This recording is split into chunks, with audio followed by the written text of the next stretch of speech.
insomma, vi do il benvenuto insieme a Cinzia Guaita che è qui seduta davanti a me con voi, che è la presidente dell'associazione Warfree. Io sono il vicepresidente.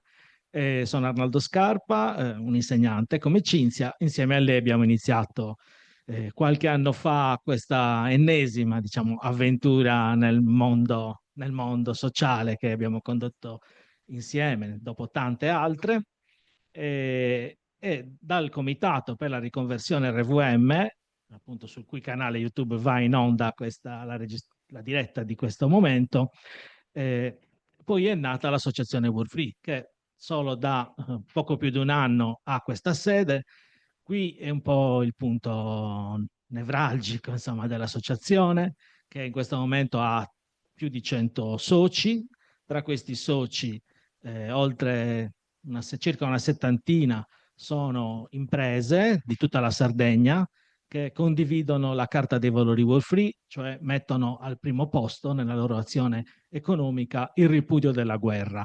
E poi tutta un'altra serie di principi che comprendono la sostenibilità ambientale, il rispetto dei diritti dei lavoratori, eccetera. Insomma, cercano di fare economia buona, un'economia che può contrastare lo svilupparsi e il mantenersi dei conflitti, e che può essere sostitutiva rispetto all'economia attuale, quella purtroppo diciamo convenzionale, più diffusa, che in pratica è un'economia fortemente aggressiva, violenta, che molto spesso è all'origine della nascita delle guerre. Ecco, nel nostro territorio ne abbiamo un esempio eclatante, l'esempio di una fabbrica di bombe che da molti anni rifornisce paesi in guerra e che negli ultimi tempi ha fatto enormi utili speculando, non ho paura a usare questa parola, sulle guerre in atto, sulla guerra in Ucraina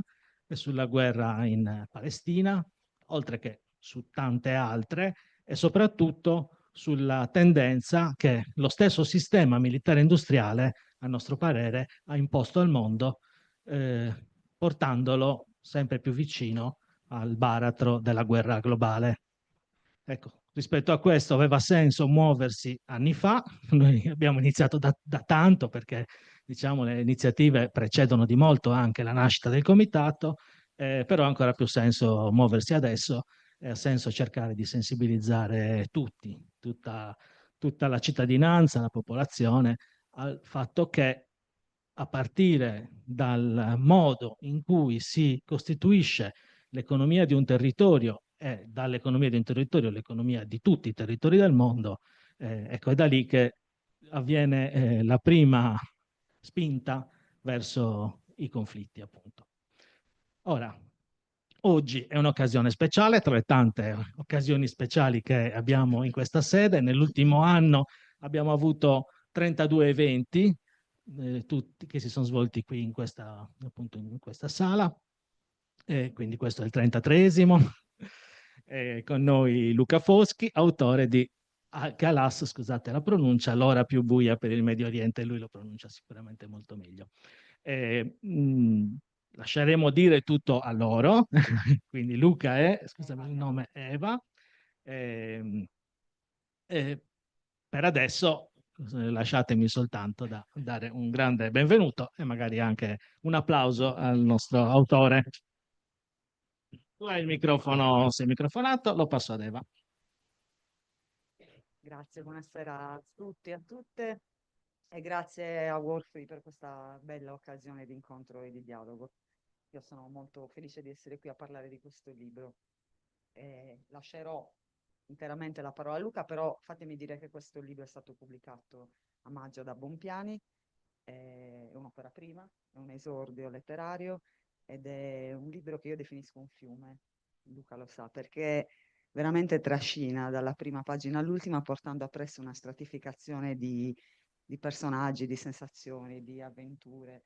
Poi ce lo dice Luca di che cosa parla. Io dico solo che è la storia di un giornalista freelance di nome Ernesto Fiaschi, che ci porta con lui in alcune parti del mondo, del Medio Oriente e del mondo, che oggi sono tanto sotto i riflettori, e lo fa con uno spirito, nonostante il tema, la guerra e molte situazioni di sopruso, di oppressione, lo fa mescolando molta poesia e anche molto divertimento, però questo spero emerga dai racconti di Luca. La mia prima domanda per lui è questa: qual è stata l'urgenza di questo libro? O a volerla dire come spesso ti viene chiesto, da che cosa nasce? Qual era l'urgenza e la furia? Perché c'è un po' di furia in questo libro. Sì, io sono microfonato, mi sentite? Sì. Di nuovo, grazie per essere qui, grazie alla collega Cinzia Guaita che mi ha voluto. L'urgenza, il fatto, la reazione istintiva di scrivere è venuta da due porte sbarrate in faccia, due solenni bastonate sul muso. La prima giornalistica, perché dopo diversi anni di viaggi, di avventure in Medio Oriente, un percorso che mi aveva portato da Radio Calaritana a Cagliari a scrivere per i nazionali in territori di guerra, ero arrivato ai limiti del giornalismo donchisciottesco, cioè quello dei cosiddetti freelance, dei liberi battitori, perché mi sono reso conto che non sarebbe stato mai possibile conquistare una posizione organica dentro il sistema. Oggi ne sono felice, maledettamente felice. Allora mi sembrava, come dire, un'enorme maratona spesa per nulla, spesa per concludersi a un metro dal traguardo. Perché? Perché vivere di sole corrispondenze da mercenario non si può. La paga è talmente infame, talmente ridicola che non si può più. Prima sì, prima dell'avvento di internet si poteva, adesso non più. Quindi non si può sopravvivere di soli articoli da liberi. Dentro i giornali la figura del corrispondente non c'è. Esiste quella dell'inviato, ma vi lascio immaginare quali siano i percorsi che possono condurre uno sconosciuto come me ad arrivare in alto nelle redazioni. Non è possibile. Ci sono nepotismi, ci sono interessi, cognomi che ricorrono dentro le redazioni. E io tutto questo non lo sapevo. Me ne sono reso conto quando alla fine di un percorso, ecco. Ho detto, bene, sto scrivendo per Avvenire, io collaboro quasi esclusivamente con Avvenire quando parto, eh, scrivo dai territori di guerra, però ecco, qui finisce la faccenda, non c'è una fase ulteriore. E c'è stata l'epifania, il momento in cui io ho, come Pinocchio che non può trasformarsi in un bambino vero, questo è in un bambino reale.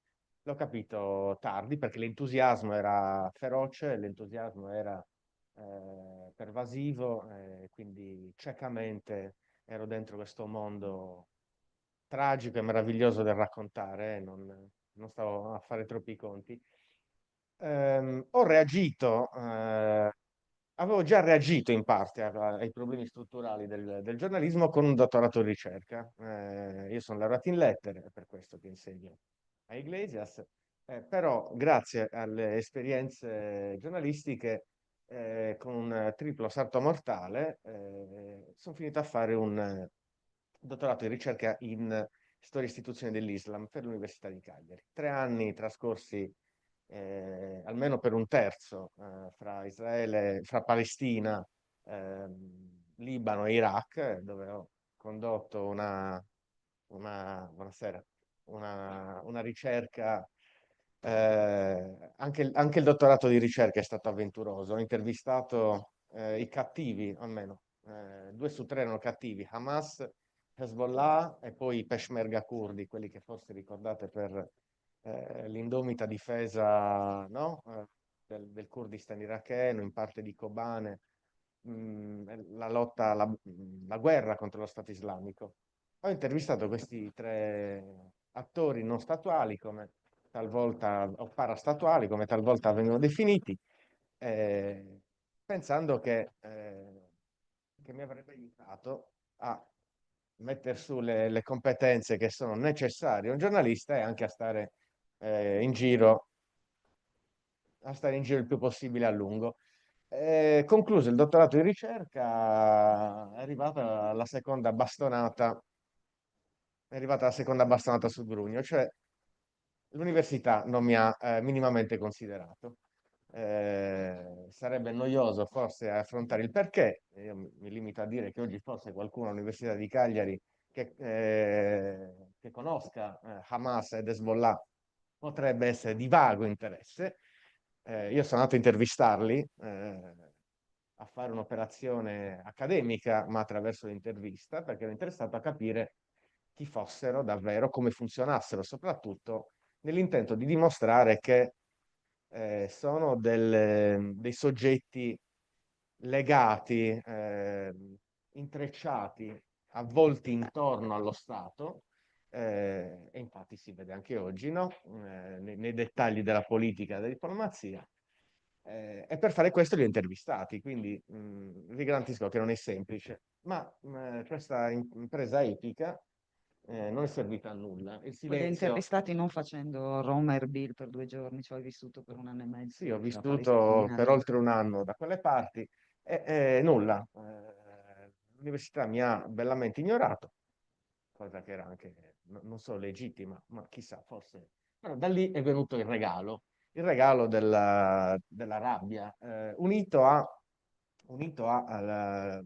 limite che è quello del giornalismo. E questa rabbia, se volete, anche un po' narcisistica, non sono riuscito questo bubbone narcisistico poi è esploso forse proprio per una ragione più nobile, che è quella dell'impossibilità di trasmettere quel mondo terrificante e meraviglioso che attraverso il avevo giornalismo. attraverso il giornalismo, che pone dei limiti. I limiti non sono quelli che una cospirazione lascerebbe intendere, è pieno di problemi, no? Magari poi ne parleremo, il filo della comunicazione è fragilissimo. È la parola giornalistica che non può avventurarsi lì dove dobbiamo arrivare. Io vengo da lettere e in qualche maniera il mio giornalismo è sempre stato malato di letteratura, quindi tendo a scivolare verso pagine che non sono certamente di cronaca. Non sono neanche pagine analitiche, perché non mi fido degli editoriali dei grandi analisti geopolitici che falliscono continuamente, perché non si può che fallire. E quindi mi rimaneva soltanto la Ernesto letteratura. Fiaschi. Ernesto Fiaschi e la letteratura. E chi è questo Ernesto Fiaschi? Ernesto Fiaschi è un giovane cronista sardo, o meglio cagliaritano, o meglio ismirianese, Barroso? barrosissimo, come io sono e naturalmente il taglio è profondamente autobiografico. Io sono di Smirionis, ho studiato nelle scuole malfamate, violente, miracolosamente sono andato al liceo, miracolosamente mi sono laureato in lettere, miracolosamente sono partito in Inghilterra ho cominciato la collaborazione in radio a Cagliari, miracolosamente ho fatto il cameriere in Inghilterra, cosa che è raccontata. Mentre facevo il cameriere ho frequentato un master in giornalismo a Londra, pagandomela con le Piatti ai ore, tavoli. con i piatti e i tavoli. Tornato qua ho cominciato la collaborazione con l'Unione Sarda, ma il pallino del giornalismo di guerra era nato in qualche modo. Ho fatto un corso per inviati in aree di crisi, in Maria Grazia Cutuli, mi sono lanciato in qualcosa di improbabile come la guerra. Il dottorato ve l'ho già raccontato e insomma vi ho raccontato anche il resto. Quindi è Ernesto Fiaschi, che naturalmente quasi nomen omen, c'est moi, sono io, in questo rocambolesco percorso dalla periferia della periferia, dipende da quale è il centro. Se il centro è Washington, allora siamo a diverse potenze di periferia, fino no, ai territori che pur essendo, è curioso questo, no? Washington percepisce questi luoghi come fa un impero, quindi sono remoti, sono estremamente remoti, eppure sono il centro dei fatti e da lì emana un significato politico, storico, che ribalta la loro posizione geografica, ponendoli al centro, non soltanto di vicende geopolitiche o guerresche, ma anche del senso stesso dell'essere umano e della storia. Pensiamo a Israele, Palestina, Gaza e cosa significhi questo per la storia dell'umanità, no? C'è un secolo che non vuole finire, evidentemente. Parliamo di quello che un ministro degli esteri durante un convegno all'Università di Cagliari ha definito quei paesi, detti anche quei posti e quella gente che comprende tutto, il Medio Oriente, tu dirai medio rispetto a che cosa, insomma, ce lo spieghi tu, però la cosa che mi affascina molto è quando si declina in letteratura l'articolazione fra la storia, quella vera, la politica, quella vera, e la politica del quotidiano, perché poi ci riporta all'idea, ne parlavamo prima a proposito di War Free e delle vostre iniziative, del fatto che poi la politica è quotidiana. Quindi una mia domanda è: in che modo nelle persone, nei personaggi minimi, piccoli, dispersi della periferia del mondo, hai trovato la politica e la storia, quella vera? Perché il libro è una carrellata meravigliosa di personaggi più o meno probabili, dai bambini al prete Abuna, che è italiano ma palestinese più dei palestinesi. Insomma, tutta una serie di personaggi molto divertenti e anche molto poetici, i bambini soprattutto, no? Amira, eccetera. E, in ciascuno di questi episodi che tu racconti, in quelli minimi, in quelli negli scontri, per esempio, ai checkpoint, ma anche nel dialogo con i bambini della scuola, eccetera, c'è sempre un avvenimento, un dialogo che in fin dei conti è rappresentativo di quella che è la politica alta, cioè i grandi snodi della guerra, per come noi li sentiamo, discutevamo prima, Trump, guerra, non guerra, Washington. In che cosa hai sperimentato la politica e la storia negli incontri che hai fatto? La storia è ovunque, in nessun luogo, verrebbe voglia di dire. È chiaro che a essere superficiali c'è la storia che si insegna a scuola, la storiografia che si perpetua, che è storia di potere, no? Storia di eserciti, storia di generali, di primi ministri, di economie, di beni da difendere. E poi c'è il quotidiano e la strada. Io guardo alla strada, non intervisterei, e questo, insomma, rimango sempre perplesso davanti la fregola, l'eccitazione dei giornalisti per le interviste con i presidenti. Mi chiedo che cosa accidenti abbiano da chiedere, quale possa essere l'interesse. È menzogna della menzogna. Cioè, sappiamo che il personaggio mentirà, nessuno è mai stato incastrato, se non attraverso rocambolesche faccende, Watergate, ma voglio dire, in due poltrone con i riflettori, da una Non parte e viene fuori dall'altra, niente di vero. è un percorso. Immaginate il percorso che deve fare il frontman o il giornalista per arrivare lì. È tutto, come dire, una politica, una diplomazia, è un caso di Stato, è giornalismo di Stato, infatti. Non ne viene nulla. È importante guardare la messa a terra del potere. Cosa avviene? Soprattutto in tempi di proliferazione incontrollabile dei messaggi, no? Non solo il giornalismo decrepito, ma anche i social, i mostri del web con le false informazioni. È una giungla. E allora l'unica cosa è radicalmente guardare la strada e investigare la strada. Questo per quanto riguarda, appartiene l'artigianato giornalistico, no? Dove io guardo. Eh, Possono cantare quello che vogliono, ma dal 67 almeno, cerco di essere leggero, in Palestina è in atto un'occupazione, un apartheid. I siriani sono nei campi profughi a milioni da 5 anni. I curdi fanno la loro battaglia contro Istanbul, che li opprime, parlo dei curdi turchi. In Siria c'è ancora una sostanziale guerra civile. il Libano, no? Il Libano era un paese incollato, sempre stato così, ma almeno del 75 è un mosaico tenuto insieme dallo Scotch. Ecco, tutta questa, c'è una grande potenza dell'oblio. Noi ci dimentichiamo tutto e improvvisamente ascoltiamo soltanto le stratificazioni alte del messaggio. E questo è profondamente sbagliato, non perché la verità sia per strada, ma perché dovrebbe esserci quantomeno un'articolazione fra il basso e l'alto. E invece siamo registrati sulle trombe del potere, sulle campane del potere. E questo è, come dire, sembra un discorso teorico, ma il discorso teorico è davvero un altro.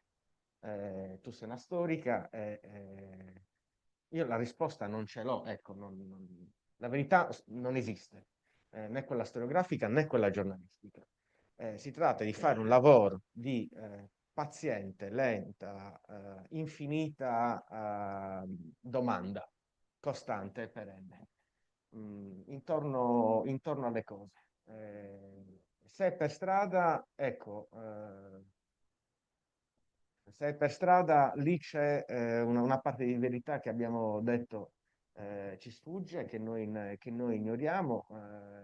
Certo, ci sono ramificazioni dell'indagine che ci portano lì, i cosiddetti studi sui subalterni, però quando passa, quando poi arriva alla coscienza di tutti noi, non resta sempre soltanto un discorso di teorico. E invece lì, ecco la necessità delle lettere, delle umane o disumane lettere, cioè l'emozione, la tragedia, la meraviglia, il gesto per strada, l'esistenza, ecco, l'esistenza vissuta, vissuta il più possibile nel profondo. E infatti io racconto, ma con imbarazzo naturalmente, con imbarazzo di chi è sempre fuori, sono sempre fuori, sia come giornalista che va saltabeccando da una parte all'altra. Avremmo bisogno di quelle voci. Abbiamo visto assieme, sentito assieme da poco quanto sia faticoso, per esempio, quanto poco esista di Mahmoud Darwish, che è il più grande poeta palestinese, morto nel 2000, se non ricordo male. Un gigante della letteratura araba contemporanea. In Italia abbiamo un libercolo di Feltrinelli, le poesie sparse qua e là. Ecco, vogliamo parlare della Palestina. Che forma ha la sofferenza palestinese? Cosa c'è nel cuore di un oppresso? Qual è la fatica quotidiana delle cose concrete? Ecco, questo Quella è è storia. quello che mi colpisce. In questo senso ti ho fatto la Questa è domanda storia. sulla storia, Quella è storia. cioè andare a curarsi, passare un checkpoint, avere Sì. l'acqua, avere le cisterne sul tetto, possibilmente non forate dai proiettili, non essere fermato e messo a terra ad ogni passo, ad ogni passaggio da una parte all'altra della città, eccetera, eccetera. Queste storie, infatti, mi devo fermare, no, prima della terra promessa, perché sono un cronista, ho il passaporto, posso andare via quando voglio. La storia la tragedia, no? In questo caso, ma il discorso si potrebbe allargare al tutto, è nelle persone che vivono là dentro, nella prigione, no? Quelle che l'hanno scelta anche, per esempio, uno dei personaggi più importanti, più forti è quello di Abuna, del prete di Ramallah e di Lina, la suora che si occupa della parrocchia, che insomma sono italiani che hanno scelto molti anni fa, quanti anni fa, di stare lì e di starci diventando davvero palestinesi, Lo scrivo. rinunciando ai documenti. Rinunciando in qualche caso ai documenti. Lo scrivo, è qua, lo ripeto, è Abuna, che in arabo significa Padre nostro, quindi ogni prete in arabo è Abuna. Però mi piace pensare che Abuna possa quasi confondersi con, no? Quasi diventare paradigmatico. Ecco. E lì da 40 anni fa messa in arabo classico, è il pastore del gregge. È il più grande italiano che io conosco, questo che ho scritto e che ripeto. È la figura, ce ne sono altre, no? Ma è la figura dell'intellettuale organico, per chi si riempie la bocca di Gramsci in salotto. E lì, per musulmani e per cristiani, per qualsiasi... resiste pacificamente a quella che hanno preso e vive e vive lì, interrogato dai servizi segreti israeliani, spostato, dislocato dalla Chiesa, perché naturalmente è un problema, le suore che hanno rinunciato al passaporto italiano per prendere il documento di profughi che hanno i palestinesi, un pezzo di carta straccia, tanto che nel libro questo non c'è, ma Lina aveva problemi a partire a Roma per farsi curare, perché non so, la risposta veniva sempre dalla torre decisionale di questo o quel burocrate o questo o quel ragazzino allo sportello della decisione israeliana, no? E quindi, tornando al limite, loro dovrebbero dire, Darwish dovrebbe dire, direbbero meglio di quanto non possa fare un povero cronista di Smirionis. Però almeno questo credo di averlo capito, cioè che lì c'è quando il giornalismo è partigiano. Ecco, io cerco di essere neutrale nel giornalismo, faccio molta fatica anche a livello logistico, nel giornalismo agonistico perché mi muovo molto, però la letteratura è partigiana. Ed è lì che si diventa partigiani, a contatto con questa gente, a contatto con questo dolore. E significa accorciare anche la distanza fra la parola e il lettore. Come faccio? Non ci sarebbero dubbi, nessuno avrebbe dei dubbi se solo facesse una passeggiata oltre la città vecchia di Gerusalemme con la paccottiglia colorata e gli sgherri israeliani con i fucili in mano, no? Per le vie di quella meraviglia che è la città vecchia. Bisogna andare oltre, superare un attimo Gerusalemme Est, prendere il bus e cominciare ad attraversare i checkpoint e i luoghi dell'apartheid. Allora non ci sarebbe nessun...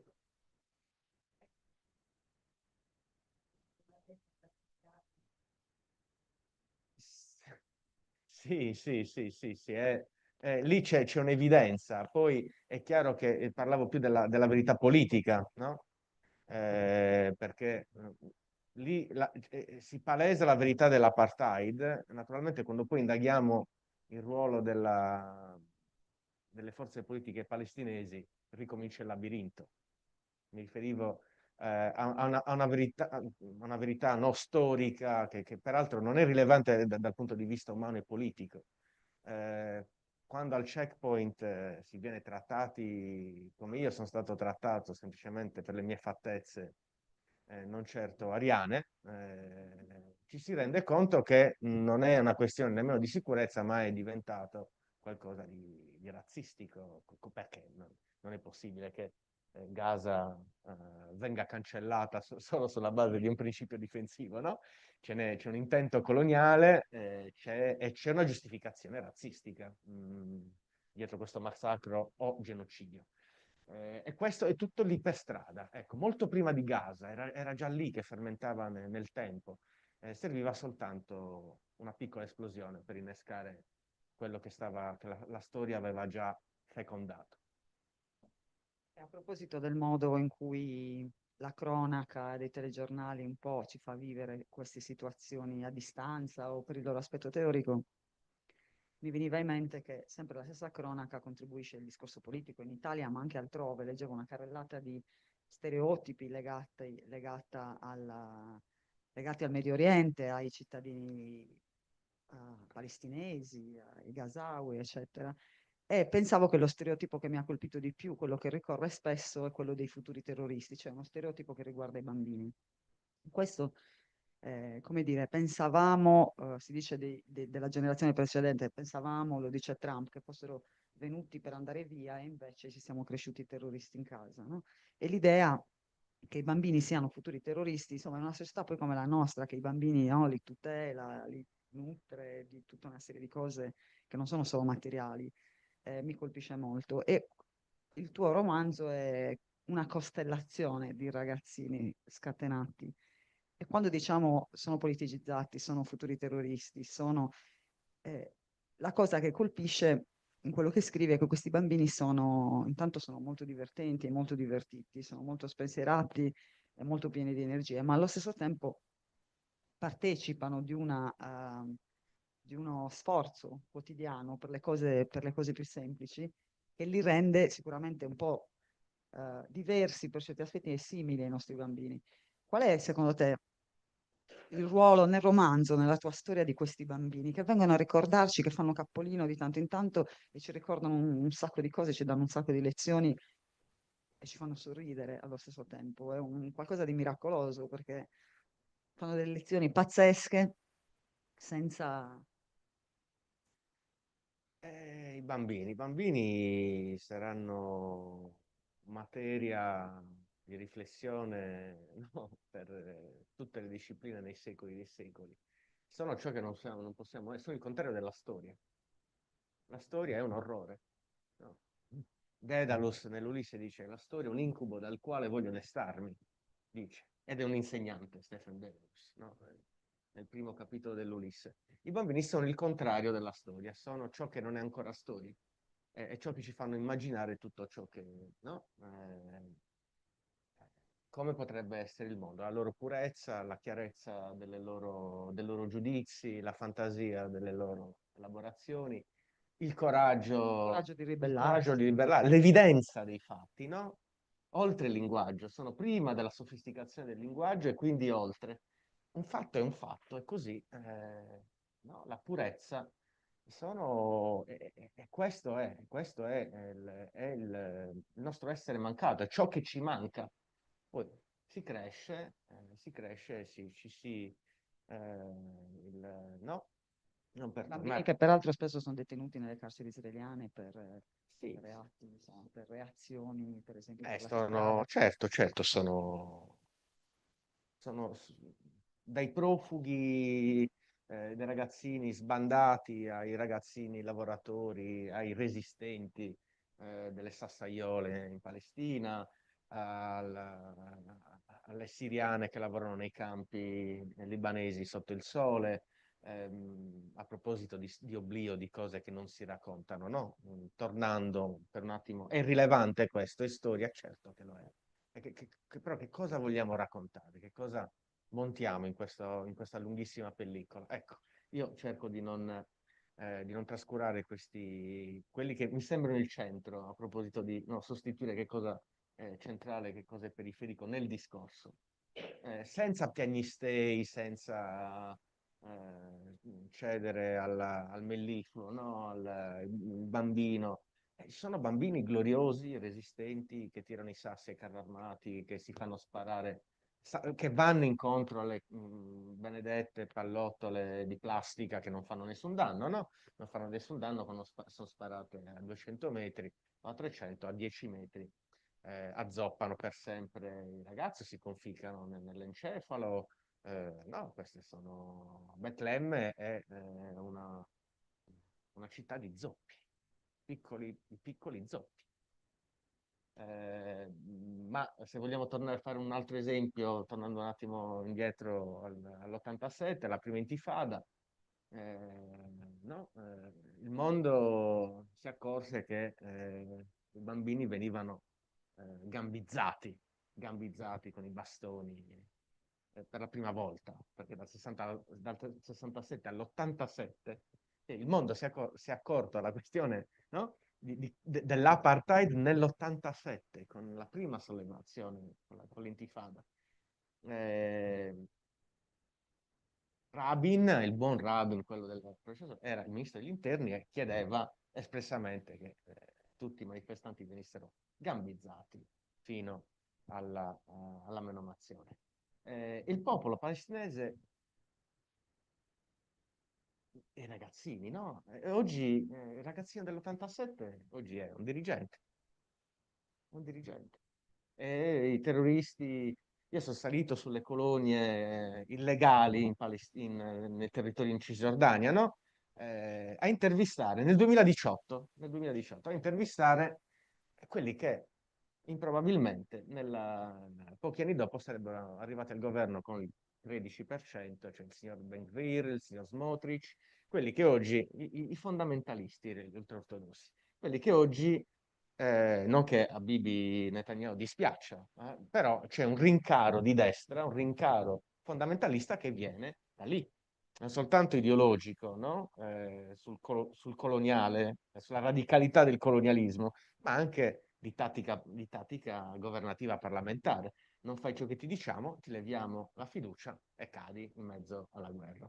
No. Come è possibile che dalle colline siano discesi fino in Parlamento? È successo Sono quelli qualcosa. che teorizzavano la necessità di... Teorizzavo, grazie per avermi riportato al punto, ogni tanto mi perdo, teorizzavano, hanno sempre teorizzato in testi che poi sono diventati anche abbastanza diffusi, in un fondamentalismo che si è diffuso, che si diffonde in Israele, la necessità di uccidere i bambini prima che diventino dei terroristi. E allora qui siamo. Però, come dire, le prove di coraggio non solo dinamico, non solo, come dire, guerrigliero, ma anche l'infinita pazienza, il silenzio, no? La forza del silenzio quotidiano, del lavoro quotidiano, no? Essere un bambino che arriva in una tendopoli in Libano, siriano, e vive lì per 5 anni, 6, 7, non è un mestiere semplice, solo perché non arrivano le bombe. Significa avere a che fare con un'esistenza che prende dei colori oscuri. Questo mi fa pensare a un'altra curiosità che mi è venuta leggendo a varie tappe il romanzo, e cioè il fatto che Ernesto Fiaschi è giovane. Quanto conta, non so se questo sia un romanzo di formazione oppure no, se la giovinezza di Fiaschi sia conclusa al concludersi di queste avventure, però quanto conta l'età del protagonista, cioè di Fiaschi, e quanto c'è il tentativo di preservare quella giovinezza che ha ancora energia di ribellarsi, di costruire qualcosa. C'è un sacco di energia, Fiaschi. Sì, sì, è un agonista. Beh, credo che sia fondamentale. Un libro del genere io non lo potrei più scrivere, evidentemente. È arrivato quando cessavo di essere giovane. Non ho perso e tutti i giorni mi batto per non perdere lo spirito, no. Immagino che la forma sarebbe diversa, e qua dovremmo avventurarci in pericolosissimi discorsi su come la Cosa forma scrivono sia i giovani. contenuto, eccetera. Però è chiaro che, come vi ho detto prima, Fiaschi parte da Esmirrionis e quindi è il percorso della sua scoperta della storia. Io ho studiato storia all'università, mi sono laureato in storia, eppure non l'ho minimamente capita fin quando non ci sono caduto dentro. E questo è una pulsione fondamentale del romanzo. La mia incredulità, la mia sfiducia, prima di tutto verso me stesso. Quando insegno, quando anche in occasioni come queste devo comunicare il mio stupore e quindi anche l'energia del cronista che si dà, che si offre per raccontare i fatti, perché questi poi sono piccoli passaggi di accumulazione verso la storia. In fin dei conti sto sempre girando attorno a quello stupore iniziale, all'aver scoperto la storia, cioè aver scoperto non la storia, il tempo. Il tempo. Io l'ho scoperto da adulto, non mi ero reso conto che esistesse il tempo. Si studiano, sì, mandi a memoria le informazioni, i governi, guarda che fa la destra, guarda la Meloni, Berlusconi, pensa a Berlinguer, come sono cambiate le cose. E poi c'è un passaggio ulteriore, che è l'appartenenza al tempo, no? Come con un sentimento che è difficile da descrivere, infatti ci girano attorno molti pensatori da molto tempo, senza aver mai stretto nulla di fondamentale. Ed è anche, no? È la nostra meraviglia e anche la nostra condanna. Certo è che una volta scoperto il tempo non si ha più voglia di essere passivi. Ecco, la passività del cittadino democratico viene anche, secondo me, certo dal sistema capitalistico che ci addormenta, che ci riempie di nulla, ma anche dall'assenza di questo passaggio fondamentale, il fare. Il mio fare nel tempo è stato il giornalismo, e lì ho scoperto che esisteva un'altra dimensione di me come individuo. Non è semplice, non credo che sia una cosa immediata, non credo che sia assolutamente necessario diventare rocamboleschi autoinviati di guerra. Lo si trova ovunque, non so, ognuno ha la sua epifania personale. A me è capitato così, così.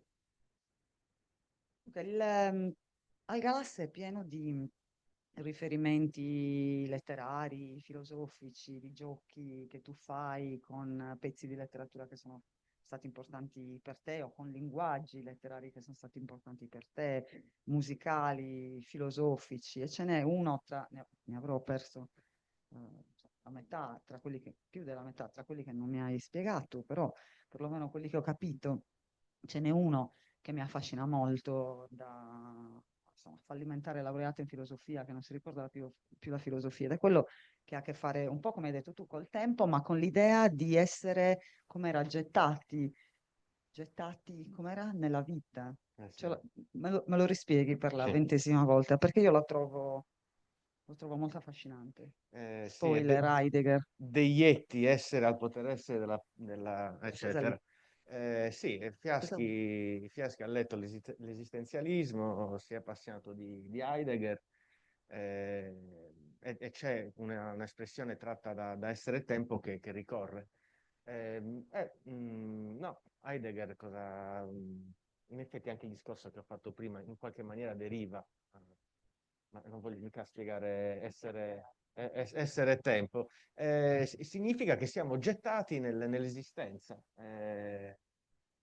non c'è ordine da nessuna parte. Da nessuna parte, cioè, non è possibile. Tutte le filosofie si interrogano, ma neanche le filosofie, l'individuo si interroga su quale sia la direzione da prendere, la scelta da compiere, cosa sia il bello, la verità, il giusto. In realtà non c'è ordine da nessuna parte. C'è male che vada, anzi bene che vada, un progetto che l'individuo si dà e che compie contro quello che è un principio poderoso ma nascosto sotto il tappeto dell'esistenza, che è la morte. Come sotto il tappeto, ma manda una radiazione. Noi in realtà ci stiamo sempre riferendo alla morte, perché abbiamo paura. Anche l'inazione politica, anche la nostra pavidità di cittadini, da cosa viene? Dalla paura di che cosa, in fin dei conti? Non sono le sciocchezze quotidiane, c'è qualcosa di molto più profondo che ci paralizza. Un'autoconservazione che ti impedisce di Un'autoconservazione partecipare. angosciosa, che ci porta a tutta quella serie di attitudini che costituiscono la nostra vita com'è, ma la nostra vita com'è non va bene, a me non va bene. Infatti Heidegger, Fiaschi si butta follemente certo, in tutto ciò che è accade. un'altra parola canonica di Heidegger è chiacchiera, no? La chiacchiera, il discorso, di che cosa parliamo? Parliamo al 95% di niente, di niente. Mai o raramente ci interroghiamo sulle cose che più contano. È questa chiacchiera che permette i disastri.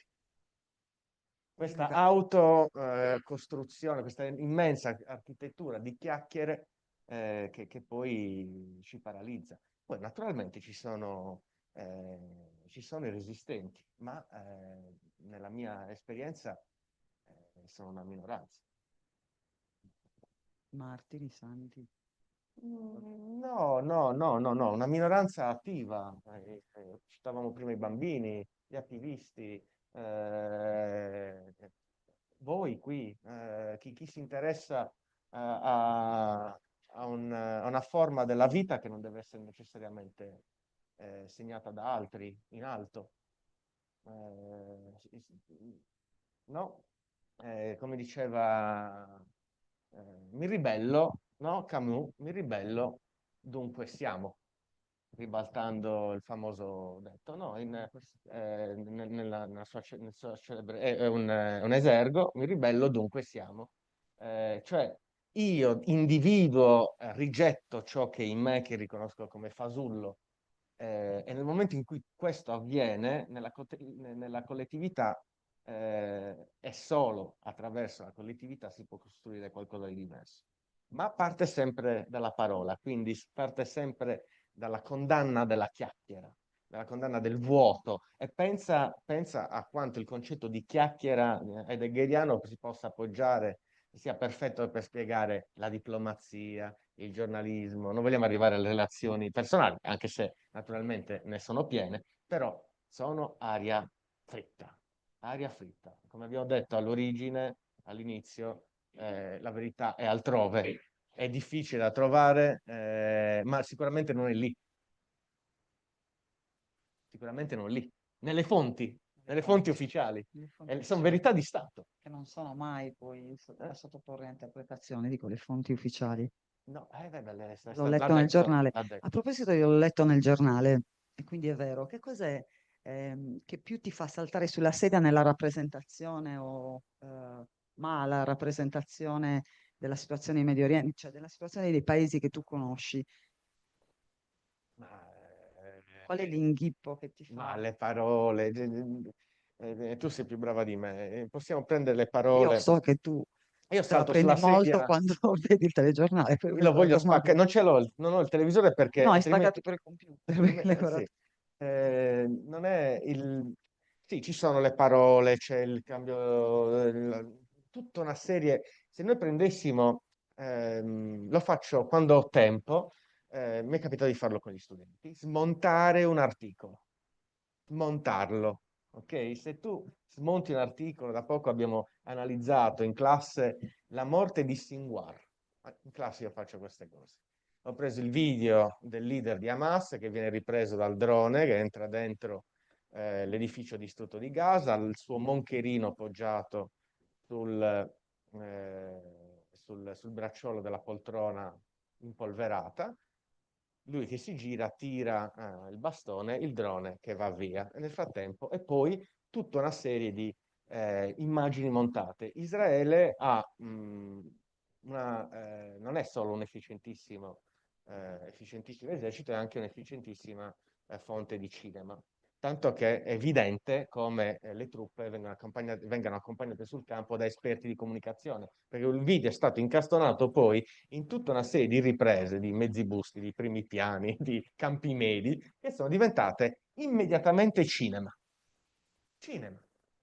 Perché poi tutte le altre fonti giornalistiche secondarie l'hanno ripreso, l'hanno tagliato, l'hanno aggiustato, l'hanno fatto proliferare. Ok, un film. Allora, È abbastanza come dobbiamo impressionante. smontare come nasce? È un oggetto giornalistico cosiddetto, ma ormai quasi che appartiene alla comunicazione, differenza fondamentale, cioè il giornalismo dovrebbe corteggiare i fatti e smontare le menzogne. La comunicazione deve spingere un'idea, un concetto per farlo entrare alle persone in maniera critica, no? Ecco, questo. Oppure un articolo, un testo. Il testo è pieno di sintassi, parole, concetti usati in maniera pregiudiziale. Ci vuole una fatica veramente enorme, soprattutto quando conosci i trucchi del mestiere. E soprattutto quando sai che il problema, la falsificazione di quell'oggetto già difficilmente coglibile, il fatto, il vero, comincia come autocensura dal cronista stesso, per tutta una serie di ragioni, e poi la redazione, con le pressioni che possono venire dalla redazione, sul redazione estera, il direttore, perché il direttore ha sempre un padrone, no? È chiaro che ogni giornale ha un padrone alla fine, se non poche esperienze qua e là diffuse che sono minoritarie ancora una volta.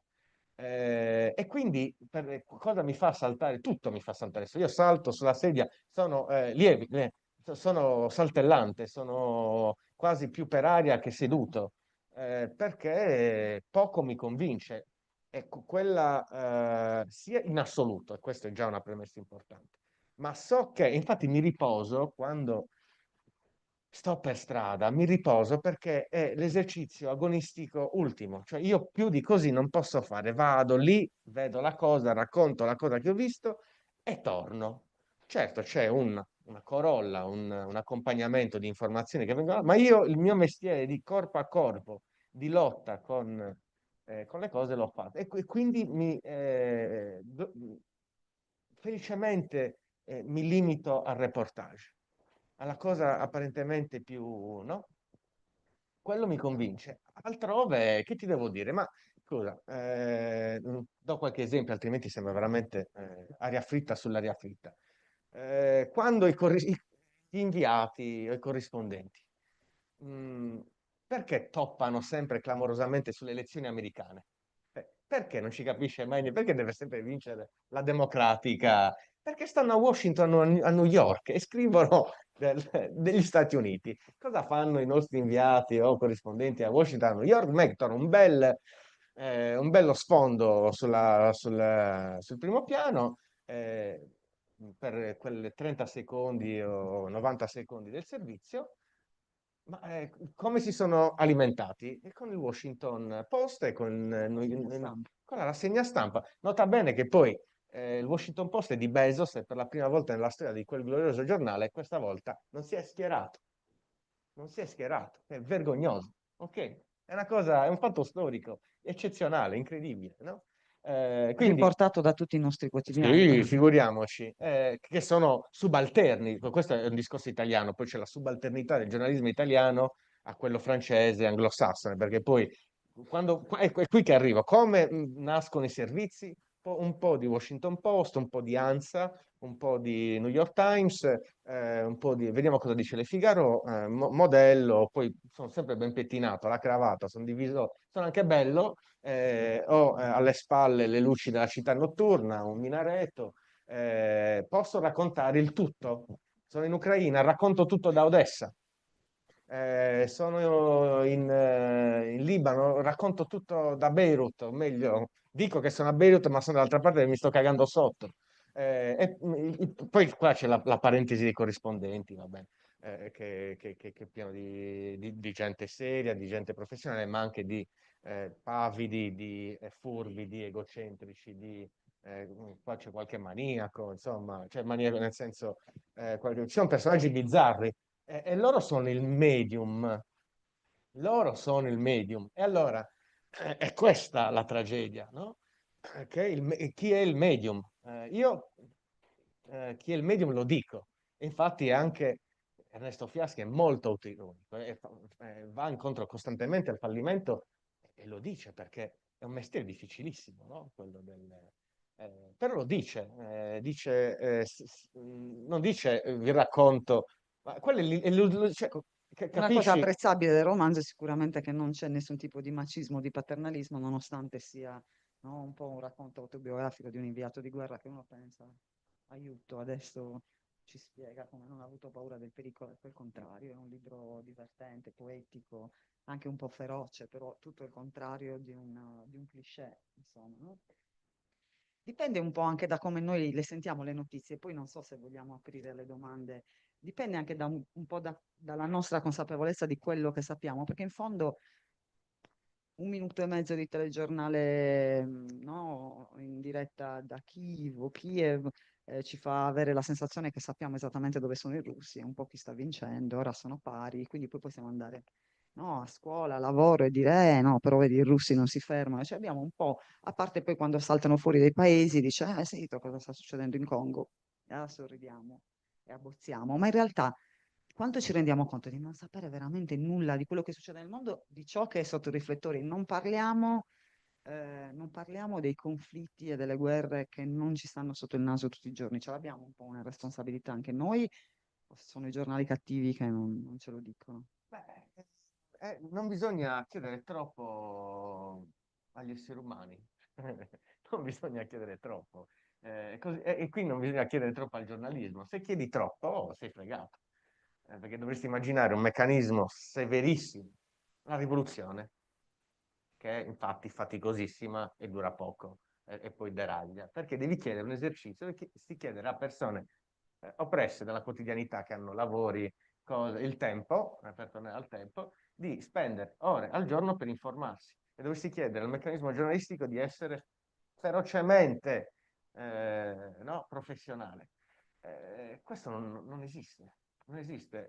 Il giornalismo ha altre forme carsiche, cioè si parla, si scrive per il politico, per lo specialista, il messaggio arriva, ma non dobbiamo immaginarci, no, un percorso perfetto dal fatto al lettore.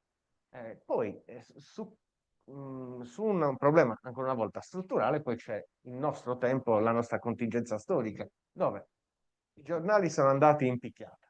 C'è un caos, un disordine, l'assenza di qualsiasi punto di riferimento giornalistico in una rete che è un buco nero, una voragine di informazioni, di false informazioni. Il X ha veicolato 2 miliardi di messaggi non verificati durante la campagna elettorale americana.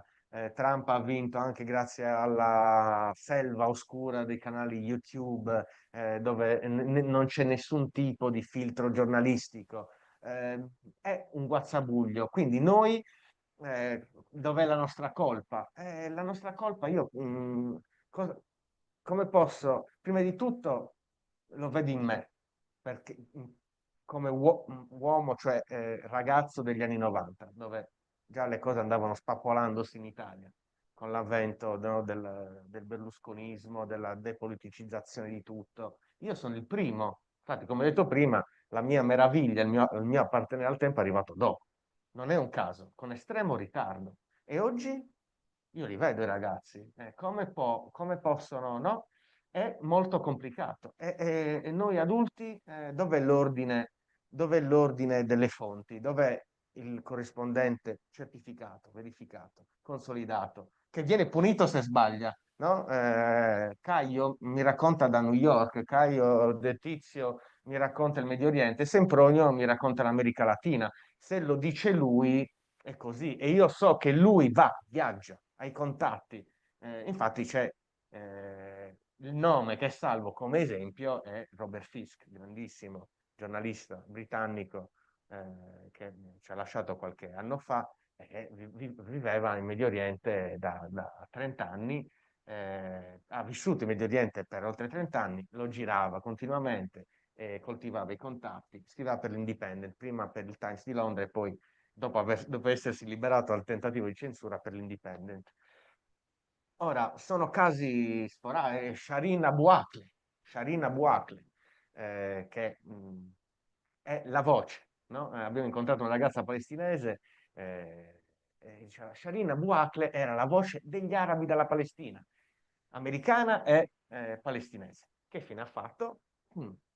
Qualunque soldatino israeliano le ha fatto saltare la faccia con un proiettile, forse ricorderete l'episodio, no? Aveva l'elmetto, era lì, forse era Jenin, il campo di Jenin, solita scontro a fuoco, improvvisamente vabbè, è chiaro che una fucilata proprio nello spazio che si apre fra il colletto del giubbottino al Kevlar è chiaro che è del tutto casuale. Eh, o i giornalisti di Gaza. I giornalisti di Gaza, ne sono morti 40, 160 nel complesso sono stati uccisi, 40 appartengono, se non ricordo male, soltanto in maniera diretta o indiretta ad Al Jazeera. Loro sono lì, conoscono le strade. Ecco, manca la figura del corrispondente. Come facciamo noi a fidarci? Questa relazione, ecco, i giornali e il potere che preme sui giornali. Guardate che fine hanno fatto la Stampa, la Repubblica, cioè come è saltato tutto e non ci siamo ancora ripresi da questo disordine, da questo medioevo dell'informazione per eccesso mutante di informazioni. Io trovo estremamente difficile informarmi su cose che non conosco. Chi devo fare gli economisti? Io. Vabbè, sul Medio Oriente più o meno, ma economia, politica americana, chi devo seguire? L'uomo con le bretelle? No, cioè, come si chiama? Rampini, che scrive, che scrive perché deve mandare i figli all'università, o che fa un anno e mezzo di propaganda pro-Ucraina e poi improvvisamente dice mi sono sbagliato. Vabbè. Dove è un caos. Di questo caos facciamo parte anche noi. La pigrizia che ci è stata insegnata, una condizione amorfa del giornalismo alla quale non ci siamo ancora degnamente ribellati. E chiudo con quella che è la mia campagna personale, perché io sono l'unico rappresentante al momento un'idea che vive solo in me, ma vi garantisco che prenderà piede sarà una cosa rivoluzionaria, travolgente e infinita, lo sciopero mondiale di tutti i freelance. Ok? Di tutti i giornalisti freelance, perché veniamo pagati nulla. Cioè, Diciamolo come? quanto costa, I quanto viene pagato un i giornali reportage. si reggono sugli schiavi. L'articoletto dell'Unione a 5 euro, quello un po' più grande a 15, l'apertura a 30, il reportage a 100 euro, 140, chi è più noto di più. Poi ci sono pochi casi di freelance. Io no, io sempre con le pezze al culo, naturalmente. Ecco, se nel mondo, e io so, chi mi ascolta sono sempre pochi, uniamoci. Cioè, proletariato, Il giornalismo. esatto, Precari dei precari, spingitori di spingitori di scusate, precari, sottoproletari, giornalisti di tutto il mondo, uniamoci. Ecco, è naturalmente divertente, ma immaginate cosa accadrebbe se tutti i freelance abbandonassero le pagine, verrebbero fuori dei fogli di 12 con dei buchi spaventosi. Quindi siamo anche noi che pur di stare nel nostro gioco, nella nostra bella speranza, stiamo dentro una situazione che è assolutamente subalterna. Quindi Non ci resta che stare nel gioco, però, non come ci fiasco. resta che il gioco, che è una parola che mi piace molto usare per riassumere il romanzo. Il gioco dove tutte queste cose che abbiamo detto e molto di più confluiscono nello stupore e nella perplessità per l'esistenza. Se voi siete sicuri di qualcosa, io no.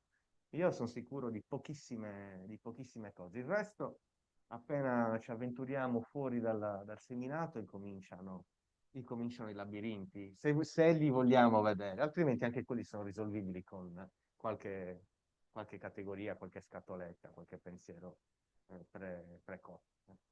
Anche perché possiamo, come si dice, tagliare e cucire un po' come ci pare anche la storia, no? Io, cosa che dico sempre ai ragazzi, è quello che conta, le fonti, la storia.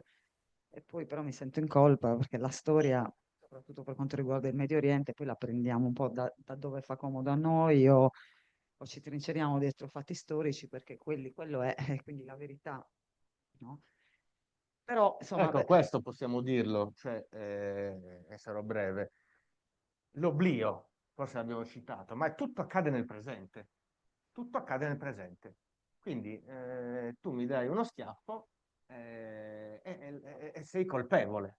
Sei colpevole, è chiaro che mi hai dato uno schiaffo. Non sei visto che ti ho tormentata per 40 giorni e 40 notti. Ok, quello è il tempo. Il giornalismo è fatto così. Cioè, la storia, ma tu vuoi parlare di storia? Dai, ma non c'è spazio. non si mette un punto, non si fa... Ok, d'accordo in un articolo dove ti danno le battute, ma la televisione, i mezzi, ma possiamo chiedere invece che dei soliti talk noiosi, con i soliti tromboni, no, persone intorno a tavolo, intellettuali, storici, che si facciano domande importanti. Possiamo chiedere trasmissioni noiose perché non siamo un popolo bambino. Sappiamo ascoltare anche cose complesse. Invece no, è sempre lì fra la fruizione dell'homo economicus, quindi l'informazione che deve essere spassosa, la nostra pigrizia e tutti gli altri giochini che avvengono nelle redazioni. Come si fa? Come si fa senza conoscere la storia? Tu mi hai detto, è la premessa a qualsiasi discorso. Non si può parlare della cronaca senza una premessa condivisa. Certo, poi ci si può anche accapigliare, ma almeno è un territorio comune, è una lotta condivisa. Litighiamo, ma stiamo appartenendo a un discorso che precede il fatto di cronaca. Altrimenti, se se non c'è questo discorso, come si fa? Diventa un teatro. Diventa un teatro piatto che viene dimenticato il giorno dopo e che non si inserisce in un quadro. Quindi il 7 ottobre non ha nessuna giustificazione. Tanto è questo che permette a Netanyahu di dare all'ONU dell'antisemita, della pozza antisemita. Oggi l'hanno condannato, quindi ci sono, quanti sono gli stati? 150. Ecco, se esiste uno Stato che si possa definire tale, il signor Netanyahu insieme a Gallant deve essere arrestato appena mette piedi in un elicottero. Avverrà?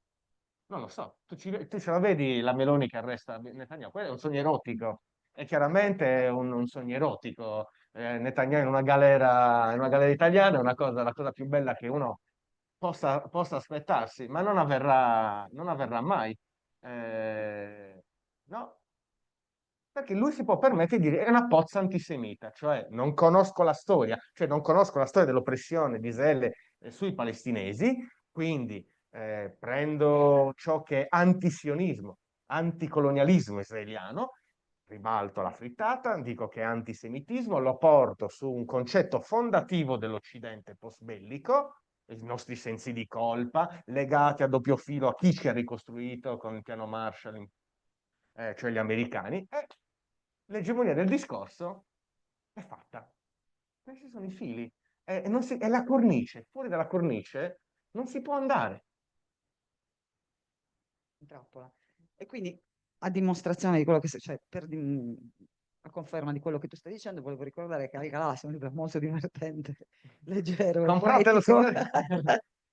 Perché si tende a chiudere, siccome i temi sono importanti, si tende a chiudere sempre su una nota un po' drammatica, perché drammatico è per questo che, a parte Ma gli è un scherzi, mi allegrone, piace Fiaschi ricordare è che un Fiaschi è un allegrone. allegrone, insomma. È un allegrone. Io adesso faccio il serioso perché sono un autore, ma lo spirito cioè, la leggerezza di Fiaschi è anche, secondo me, adesso che ci penso, è anche la cartina tornasole della parola, del discorso, cioè come se nella parola io devo contenere tutte queste cose, l'assurdo della storia, il cinico, l'angoscioso, il paradossale, il quotidiano, ecco, cosa ne risulta? Che colore ha questa voce che è costretta ad essere caleidoscopica perché caleidoscopico è ciò che è fuori di essa?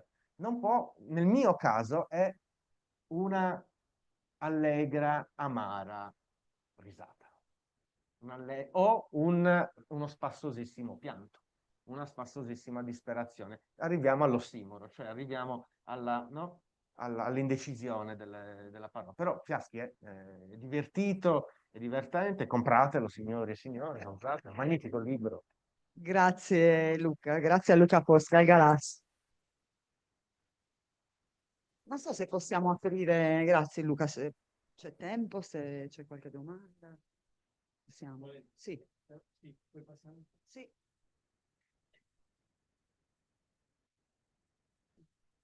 Mi è piaciuto molto, mi è piaciuta l'illustrazione della situazione in Medio Oriente, concentrata sulla Palestina e la apprezzo molto.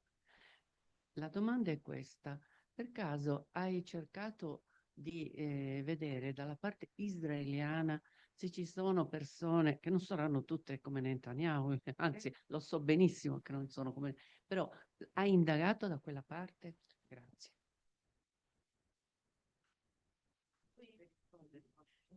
Facciamo. Ecco, io torno alla famosa sua frase, la verità non esiste, mi ha molto colpito, perché in questo momento storico io veramente ho questa sensazione che tutti dicano bugie.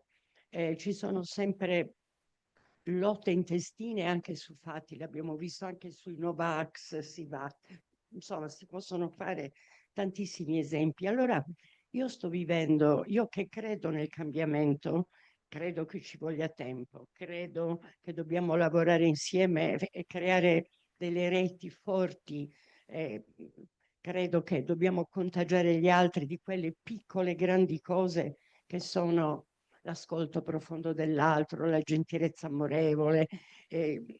Ecco, però ho deciso proprio, poiché ho la mia età e vorrei fare qualcosa, come ho sempre fatto, impegnarmi, eh, di non ascoltare più. Io non riesco più ad ascoltare le notizie alla televisione, che vengano da destra, da sinistra, no, a parte che non capisco più qual è il centro, la destra, la sinistra, eccetera. Abbiamo raggiunto un livello tale di iniquità che non trovo neanche le parole per definirla. E allora io sto facendo questo nel mio piccolo, sto lavorando eh, con i giovani e lo faccio soprattutto in strada, perché è il modo più facile per me di parlare con loro. Quando trovo i gruppi che lavorano, che stanno fuori, allora li interpello e sto scoprendo da parte di questi giovani che noi consideriamo anche sbandati, un po' lo sono, delinquenti e anche così l'ho sentito dire addirittura all'interno di una scuola delinquente va in classe, ecco. Però sto scoprendo delle, come posso dire, delle capacità che mi spingono alla speranza e vedo che loro hanno tanto bisogno delle nostre attenzioni.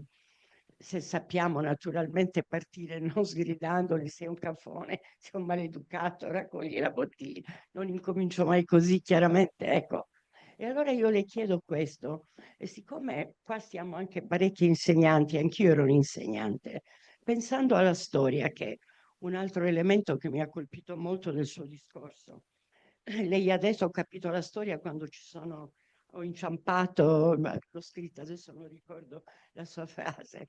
Ecco, anche questo l'ho capito moltissimo, perché anche io sto comprendendo certe cose proprio eh, facendo esperienza e non ascoltando le bugie, perché queste mi tolgono l'energia. Ecco, e allora l'insegnante che insegna la storia oggi e dovesse parlare, per esempio, che ne so, di Alessandro Magno oppure di quell'altro che oggi io chiamerei criminale, ma allora non era così, che ne so, Giulio Cesare, questi conquistatori che ci hanno presentato come degli eroi, come dei grandi. E anch'io forse ho fatto lo stesso errore un tempo, ma oggi con la mia sensibilità sono portata a definirli in un altro modo. Ecco, e qualcuno però, e chiudo, qualche persona, amiche, altri insegnanti mi dicono, ma tu non devi restare, ogni fatto e sta nel suo tempo. Benissimo. Allora era così, si credeva che noi siamo tutti homo homini lucus, che vale l'occhio per occhio, il dente per dente, e così via. Abbiamo educato, siamo stati educati così. Però se abbiamo consapevolezza di questo e bisogna far presente tutti questi orrori, eh, però penso che troviamo il modo proprio di invertire la rotta insegnando ai giovani che il valore non sta nel muscolo, ma sta nel sorriso, nella gentilezza, nella sensibilità e così via. Lo possiamo fare. Ecco, ci dia una risposta un poco come insegnerebbe la storia oggi. Allora, riguardo la prima domanda, sì, è un episodio anche nel romanzo. Mi sono avventurato nel Parlamento israeliano perché volevo intervistare uno dei 4 deputati comunisti. E l'ho fatto, è diventato poi un articolo di giornale, è un episodio, credo, divertente anche nel romanzo. Sono 4 i dialoganti, coloro che al tempo, era il 2018,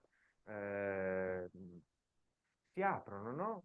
Si aprivano al mondo arabo, palestinese, due stati, no? Concetti che oggi non so dove sia arrivata la percentuale, oltre il 90% degli israeliani è a favore di ciò che sta avvenendo. Ho fatto un'altra incursione, sono arrivato nel Negev, in parte anche con l'autostop per visitare un kibbutz molto particolare di persone che durante la fine della prima intifada, quindi dei primi anni 90, erano fuggite dall'orrore degli scontri per rifugiarsi in questo pezzo di deserto,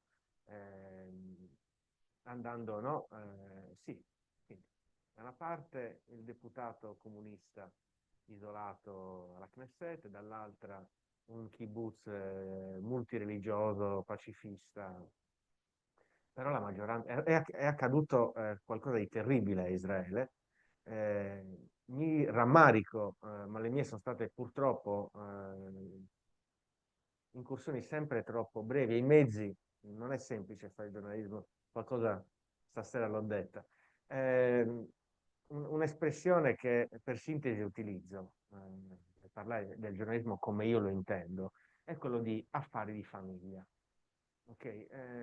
Quando un corrispondente è lì, poniamo a Gerusalemme, può andare a Nazareth, può andare ad Haifa, dovrebbe poter entrare nella striscia, ma questo è un altro conto, può entrare in Cisgiordania e visitare. Ecco, dovrebbe, in quella vicenda, teniamola lì che è comoda anche a livello geografico, può in poche ore spostarsi con un pernottamento e quindi arrivare a una consapevolezza di un fenomeno sociale, politico, abbastanza approfondita, anzi molto approfondita, tanto da poter raccontare quelle cose con la certezza che si ha nel raccontare gli affari di famiglia.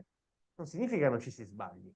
Ecco il discorso anche sulla verità, se vogliamo. Noi, no? Quanto sarebbe bello conoscere gli affari del mondo come si conoscono gli affari di famiglia.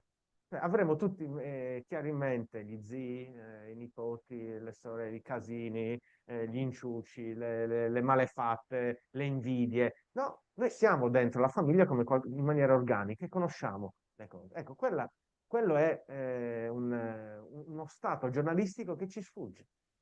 Non è così. Chi racconta è scollato, non è dentro il gioco, assolutamente. E si può raggiungere? Ecco, per fare sintesi, sì che si può raggiungere. Bisogna rivedere tutto il giornalismo, rivedere i denari, rivedere tutto. Ma si può fare, l'individuo è, no, poi dentro la famiglia, per arrivare all'essenza della persona, allora lì comincia un altro discorso. Lì c'è la letteratura, lì c'è la filosofia. Perché ha agito così? Cosa c'era nei suoi ragionamenti, nella sua psiche, nella sua esperienza? Questo non è affare di giornalismo, è affare di letteratura, di filosofia, di altre discipline, no? Ma fin lì ci possiamo arrivare. Ma chiediamoci ogni volta, no? Questa persona conosce gli affari di famiglia? No, in inglese si dice parachuted, siamo paracadutati. Avviene qualcosa, arriviamo. Pensate all'Ucraina, nessuno sapeva il becco di nulla sull'Ucraina, ma improvvisamente questo sciame di corrispondenti, di autoinviati, più o meno pagati, si sono riversati. Hanno scoperto che si dice Kiev e non Kiev. No, a proposito di cose che mi fanno saltare sulla sedia. Ecco, no? Oppure accade, come si fa? I mezzi busti, adesso le parole composte, adesso il plurale mi sfugge in questo momento di tensione agonistica, ma imparano la pronuncia esatta di un termine arabo e lì la finzione. È teatro, no? Carmelo Bene avrebbe detto è tutta storia della fonetica, musica, teatro, finzione. Basta dire Kiev è sempre professionale. Quanto alla sostanza, non ce n'è. Non solo, no, nel paracadutismo, ma una volta che ci sei, una volta che sei arrivato lì, ecco, c'è anche la pigrizia e la paura. La pigrizia e la paura. E quindi, sto a Kiev, scusa, Kiev. Kiev è il racconto di Kharkiv, di Kherson, che sono a centinaia di chilometri e si perdono, peraltro una cosa meravigliosa che sono i treni russi. Io vivrei dentro un treno sovietico dove ci sono le cuccette e le persone, sono la mia passione, i treni sovietici, le notti trascorse in treno, no? E il viaggio, le persone dentro le cuccette, le famiglie, tutto è racconto, tutto è storia, tutto è giornalismo. Se io sto a raccogliere via internet i pezzi di Tizio, Caio e Sempronio e li metto dentro in un arlecchino che poi chiamo, che cos'è? È sangue, è un giornalista esangue, altro che famiglia, altro che famiglia. No? Quanto Io penso sempre, amando gli strumenti a fiato, Chet Baker è una presenza costante, il famoso trombettista americano è una presenza costante nel romanzo.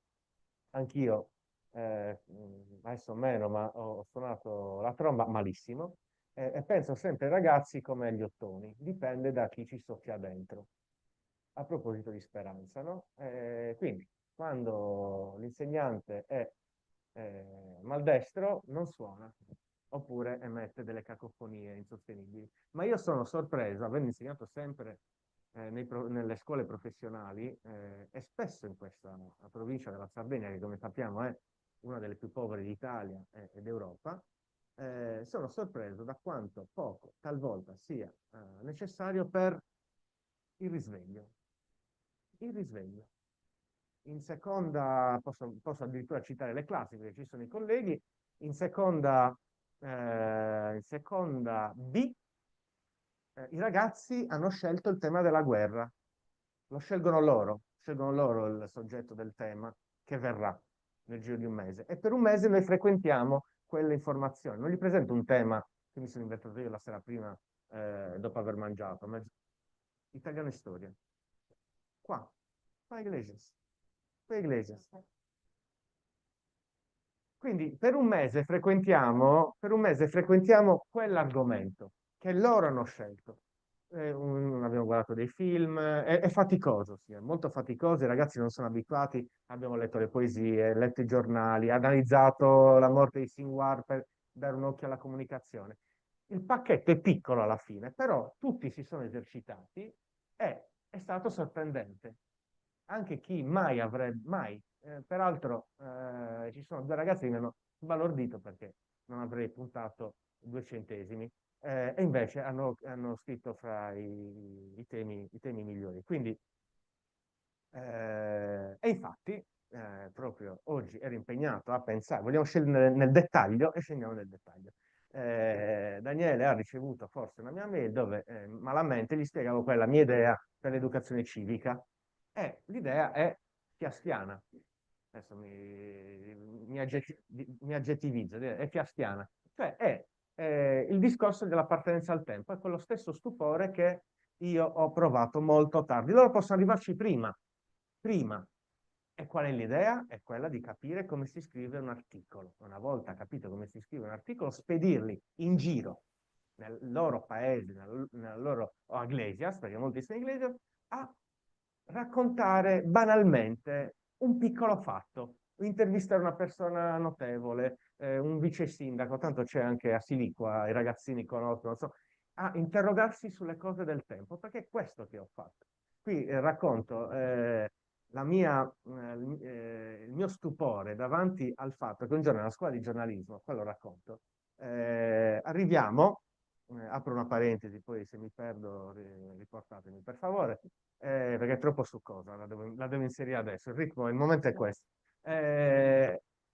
La lezione cessa di essere frontale e il docente a Londra, in un quartiere borghese di Londra, dice: non levatevi la giacca, state per uscire. A fare che? Avete un'ora e mezza per uscire, trovare una notizia, tornare e scrivere 100 parole. Eravamo 4, eravamo 9, 10, io ero cameriere e gli altri vari, pulcini bagnati del giornalismo. Ok? Quindi ci hanno buttato nell'imbrunire nella notte londinese a dover letteralmente girare per le strade a cercare una notizia. Sa una cosa, signora, che 9 persone hanno trovato quella notizia. Io nello specifico il taglio sarebbe stato quello di un settimanale, un mensile di quartiere, naturalmente non il Guardian, ma una storia sull'inizio di un corso di yoga per bambini. È una notizia. È una notizia. Lì c'è il principio di scoprire che le cose sono fuori, che si possono scoprire, che ci riguardano. Quindi per i ragazzi di educazione civica ho proposto una cosa già sperimentata al Marconi di Cagliari. Durante la pandemia, cosa potevo fare a distanza? Ho detto, tema non se ne poteva fare. Ho detto, allora, facciamo così, vi insegno come si fa un reportage. ho preso 3-4 grandi, online, ok? Con la didattica alla DAD. Ho preso 3-4 grandi reportage, quello storico di Fisk su Sabra e Shatila, no? Ce lo dissero le mosche, famoso. Perché naturalmente i corpi ormai... Vabbè, Sabra e Shatila, non dilunghiamoci. Sabra e Shatila, un pezzo mio, perché potevo entrare nel dettaglio, no? Spiegare ai ragazzi perché avessi operato quella scelta e non un'altra, quella parola e non un'altra, eccetera. Altri 2 o 3 esempi. Ho detto, ok, ho dedicato 3-4 ore a questa roba. Ho detto, adesso uscite e mi raccontate il Natale sotto la pandemia. Cosa è il Natale sotto la pandemia di Covid-19? Il risultato è stato strabiliante. Strabiliante. Questi qua hanno preso il taccuino, sono usciti scatenati e hanno guardato il mondo. Uno si è salito sul bastione, guardava la città dall'alto, l'altro è andato a McDonald's a fare domande su questo. Scatenati. Il gioco, no? Il gioco del racconto, il gioco del vero e il gioco della relazione, perché quando entro nella relazione fra fatto, parola, persona, fatto e parola, sono no? Le 3 carte che mi servono, sono il passaporto per il tempo, l'appartenenza al tempo, l'indignazione, l'agonismo politico e tutto ciò che eventualmente può arrivare. Bisogna avere pazienza e volere bene i ragazzi, soprattutto quando sono difficili, e non cadere nella tentazione di disprezzarli, perché avviene costantemente, soprattutto dai progressisti. Soprattutto dei progressisti, sì, soprattutto dei docenti che si chiamano progressisti. Poi c'è il disprezzo sotterraneo, no? Ma come fanno a essere così tonti, ignoranti, disperati? Non lo dicono, o talvolta lo dicono. Bestioline. Bestioline, sì, ci sono molti modi di...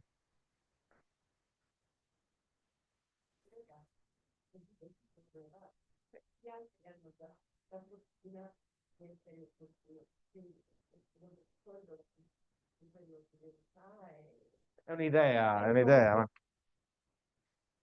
un'idea, non so dirle se sicuramente ricorderanno di essere usciti almeno una volta nella vita con un taccuino in mano, che non è poco, non è poco. Se avessimo tutti il taccuino in mano, è che dovrebbero lasciarci anche del tempo.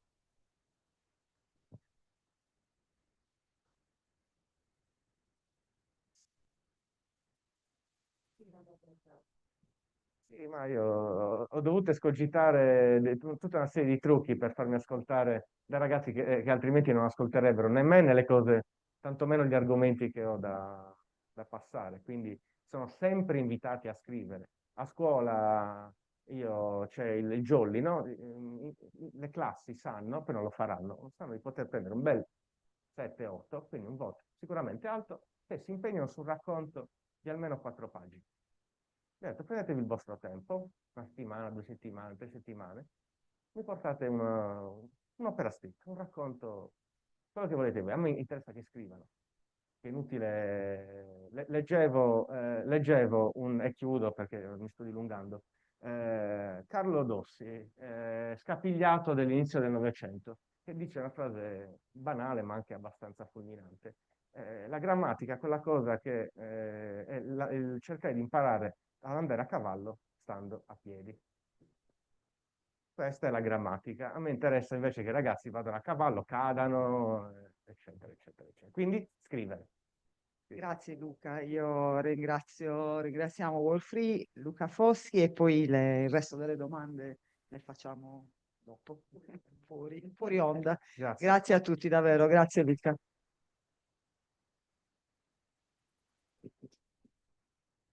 Allora, chiudiamo anche la diretta su YouTube, ringraziamo chi ci ha seguito e chi seguirà prossimamente anche la registrazione. Io da parte mia devo dire che ascoltare Luca mi ha arricchito molto, quindi me ne vado ancora più pesante di come sono venuto. Ma mi ha arricchito e mi ha trasmesso tanta passione per la vita, nonostante sia una vita dove non ci sono certezze, non c'è mai cognizione completa di quello che stiamo facendo, diciamo, non ci può essere, non ci può essere una piena sicurezza di essere su una strada né giusta, né sempre giusta, né sempre percorribile, né che sempre possa avere un senso, una meta ultima reale, effettiva, però vale la pena di viverla così com'è, perché sì, perché siamo fatti per quello, insomma. E quindi grazie a tutti di essere venuti, grazie a Luca Grazie a e voi. a Eva, siete stati veramente fantastici dal mio punto di vista. Grazie perché è stata una comunicazione ricchissima che ci servirà, insomma. Grazie a voi. Grazie a voi.